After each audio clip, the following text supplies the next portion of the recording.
नमस्कार। अरे भैया नमस्कार। अच्छा इतना ही आवाज है आप लोग का? आपसे ज्यादा तो माइक का आवाज है।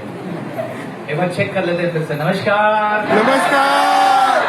हमारे बिजनेस में ऐसा कहते हैं कि जो कहेगा माइलेज को नमस्कार, उसके घर पे आएगी चमचमाती। तो आप सभी लोगों को अरविंद प्रजापति का नमस्कार।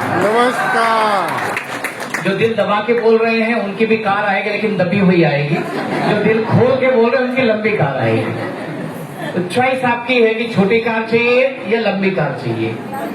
लंबी चाहिए तो लंबा नमस्कार होना चाहिए। एक बार देखते हैं किसके पास सबसे लंबी कार आने वाली है। 3, 2, 1 कहूंगा, फिर आपको नमस्कार चेक करना है। 3, 2, 1 गो। नमस्कार।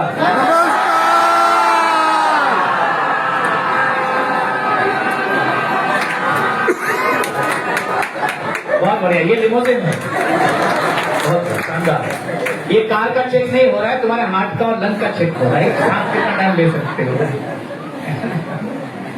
जिंदगी में कोई भी अचीवमेंट हासिल कर लो, सेहत है तो छोटा अचीवमेंट भी बड़ा लगता है, और सेहत कॉम्प्रोमाइज हो गई तो बड़ा अचीवमेंट भी जीरो लगता है। इसीलिए पहला धन निरोगी काया और दूसरा धन घर में माया, है ना। तो सबसे पहले इसको बचाइए, एलिमेंट्स के प्रोडक्ट को इस्तेमाल करके इसको स्वस्थ रखिए, और माइलेज के साथ काम करके अपनी जिंदगी में संपत्ति और धन लेकर आइए। यही आपका संदेश है।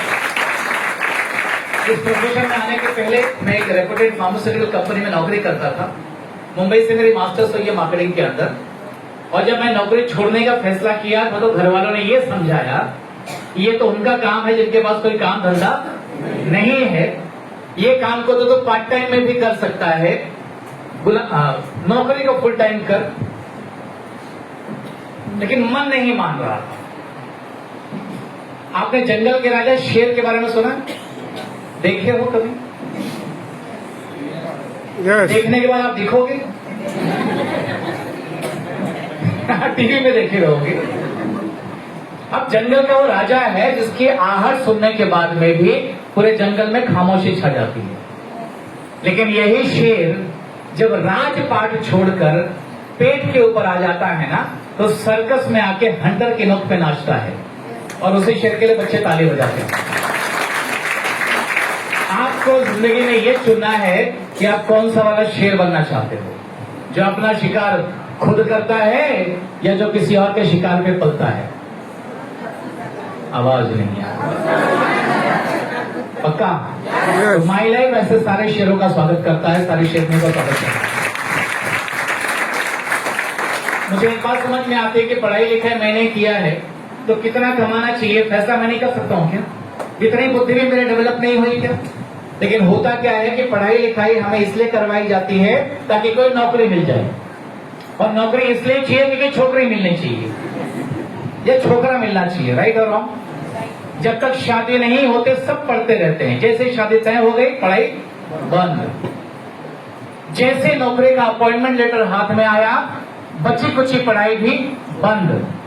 उसी नॉलेज को लेकर, उसी जानकारी को लेकर ये जवानी में घुसता है, बुढ़ापे में बाहर आता है और बोलता है कि आयुष्य का झाला नहीं। अभी अनिल सर बोल के गए, परिवर्तन संसार का नियम है, और नियम ये कहता है कि परिवर्तित तुझे होना पड़ेगा। तू बदलेगा नहीं तो उड़ जाएगा। तो क्या आप बदलने के लिए तैयार हो? लेकिन मैं कभी कभी सोचता हूँ जो अपना तेल साबुन बदल नहीं पाता वो जिंदगी का खाद बदलेगा? जिसको इतना भी अधिकार नहीं है कि अपने मन का मंजन यूज कर सके, तो क्या आयुष्य बदलना है? नहीं ना। जो खुद का फैसला नहीं कर पाता, उसका फैसला करवाने के लिए उसको 4 आदमी चाहिए, तो क्या जिंदगी में काम करे?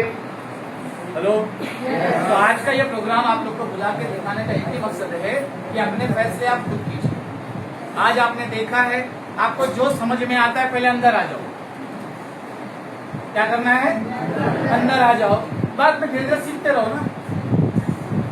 हेलो। मेरी वाइफ से आपको मिलाता हूँ, मिलोगे? क्या करोगे मिल? अपनी वाले को संभालो, मेरे वाले को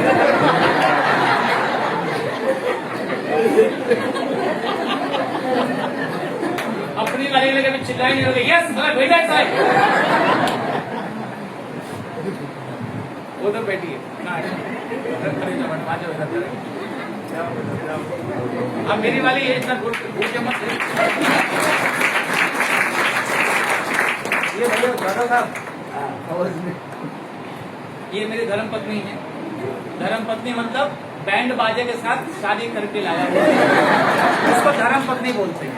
और जब भगा के लेके गया उसको धर्म पत्नी नहीं बोलती है ना, उसको जो भी बोलते रहेंगे।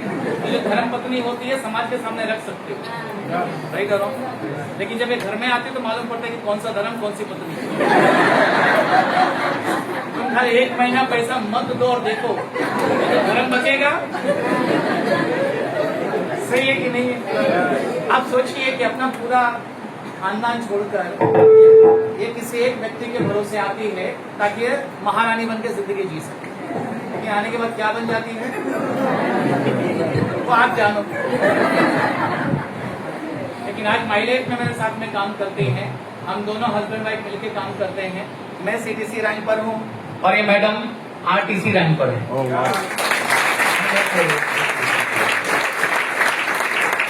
इनके पहले मेरी जिंदगी में मेरी बड़ी दीदी हैं। जानते हैं ना आप लोग, भाई बहन का रिश्ता अच्छा होता है, सही है कि नहीं? तो हमारे यहाँ पे क्या रक्षाबंधन का एक त्योहार आता है तो समझदार भाई क्या करता है, 500 रुपए, आधा किलो मिठाई, एक साड़ी, उसे पूरा साल निकाल देता है। और हमारे जैसा पागल आदमी उसको माइलेज के अंदर लेके आता है। आज हमारे गांव से वो एक ट्रेनिंग अटेंड करने के लिए आई हैं।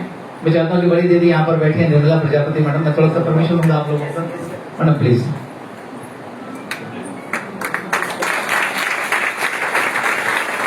ये मेरी बड़ी दीदी है, वाइफ आरटीसी है, ये एसटीसी है।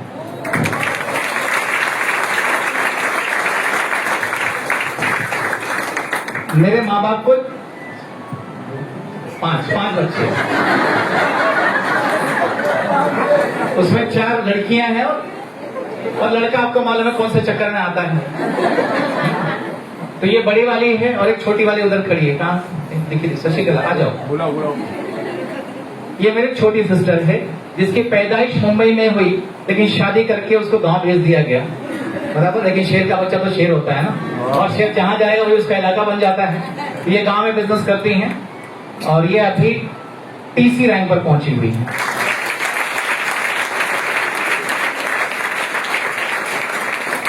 ये तो हुई फर्स्ट जनरेशन, अभी चलते सेकेंड जनरेशन में। इनका बेटा विजय प्रजापति, ये अभी डीटीसी है।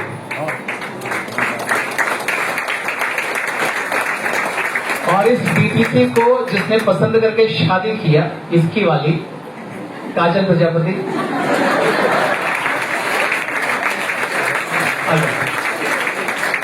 ये टीसी है।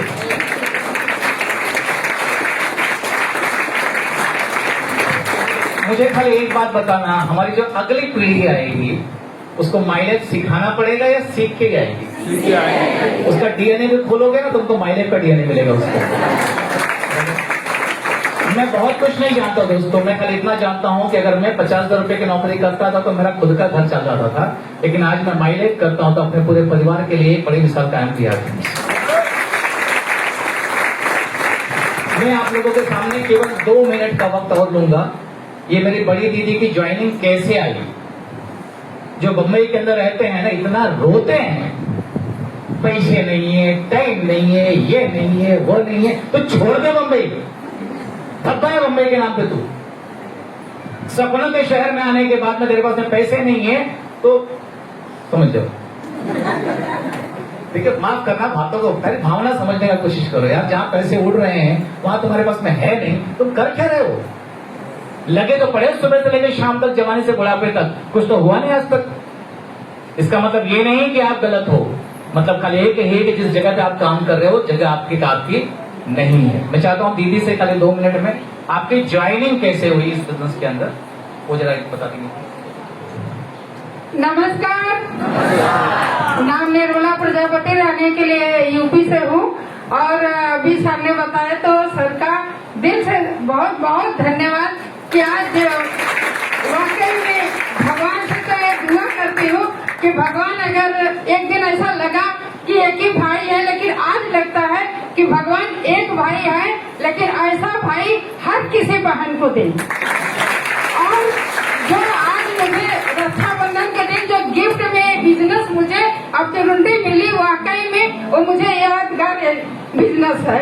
और जब ये मेरे भाई ने मुझे इस बिजनेस को बताए तो मेरा पहला सवाल बस एक ही था कि भाई आप जेंट्स हो और आप पढ़े लिखे हो, आप शहर में रह रहे हो, मैं एक लेडीज हूँ, मैं एक अनपढ़ हूँ, मैं गांव में रहने वाली हूँ, मैं एक चूड़ी पहनने वाली नारी हूँ, और ये बिजनेस को मैं कैसे कर सकती हूँ। तो ऐसे सवाल के बाद जब ऐसे हॉल में जाकर के मैंने मीटिंग देखा, तो जैसे में सब लोग दिख रहे हैं ऐसे मुझे भी दिखे, तो मेरे दिल में एक बात आई कि अगर इतने लोग कर सकते हैं तो मैं भी कर सकती हूँ। और लेकिन देखने के बाद सब बता रहे हैं, आकर के मैंने भाई को फोन किया कि भाई मैंने बिजनेस देखा, मुझे अच्छा लगा, इसमें करना क्या है। और यहाँ तक मैं बता दूं, सच में अभी जो बताए मतलब पैसे को लेकर के, तो मेरे पास मीटिंग का किराया और टिकट लेने के लिए भी पैसे उस वक्त नहीं थे। और मेरे भाई ने मेरे अकाउंट में 500 रुपए 11 बजे रात को भेजे हैं, और मैं जाकर के 7 किलोमीटर दूरी पे जाकर के भी अपनी कुंडली को देखी हूँ। और देखने के बाद फिर जब बात आ गई कि नहीं पैसा, इसमें 22,500 रुपए मेरे भाई ने मुझे बोला कि दीदी 22,500 रुपए लगेंगे इस बिजनेस को चालू करने के लिए। मैंने बोला भाई अभी तो कल मेरे लिए जो है 500 रुपया दिया टिकट किराए के लिए, मैं 22,500 रुपया कहाँ से लाऊं, मेरे पास कोई दकीना नहीं, मेरे पास कुछ भी नहीं, मैं कहाँ से लाऊं, इतनी गरीबी हालत मेरी थी। तो फिर सच बता रहे, अभी अनिल सर ने हमारे जो एक बात बताए कि समय बड़े किस्मत वालों को भगवान ने देता है, और उस टाइम मुझे भगवान ने सद्बुद्धि दिया। एक बिजनेस का फैसला करने के लिए मैंने खुद का फैसला किया, और खुद का फैसला करने का डिसीजन है। मेरे पास पैसे नहीं थे, मैं गांव में रहने वाली एक भैंस रखी थी, भैंस समझते हैं आप लोग, वो भैंस वो भी एक दूसरे को अधिया पे दे के रखी थी। और तीसरे दिन वो भैंस वाला आके बोलता है आपकी भैंस बिक गई। मैं बोला कितने में बिका, बोला 36,000 में, और 18,000 मुझे मिला उसका आधा। और फिर करके मैं इस बिजनेस को चालू किया। आज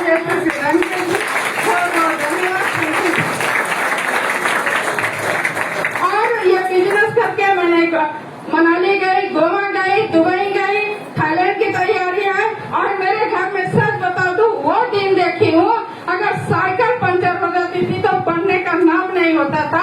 और खुद के कमाई से 2 व्हीलर खरीदी, 2 बच्चे की शादी की, और मतलब बहुत सारे अचीवमेंट के बाद जो 25 साल में हमारे हस्बैंड को कमा करके नहीं हुआ, वो 5 साल में कमा करके मैं देखने वाकई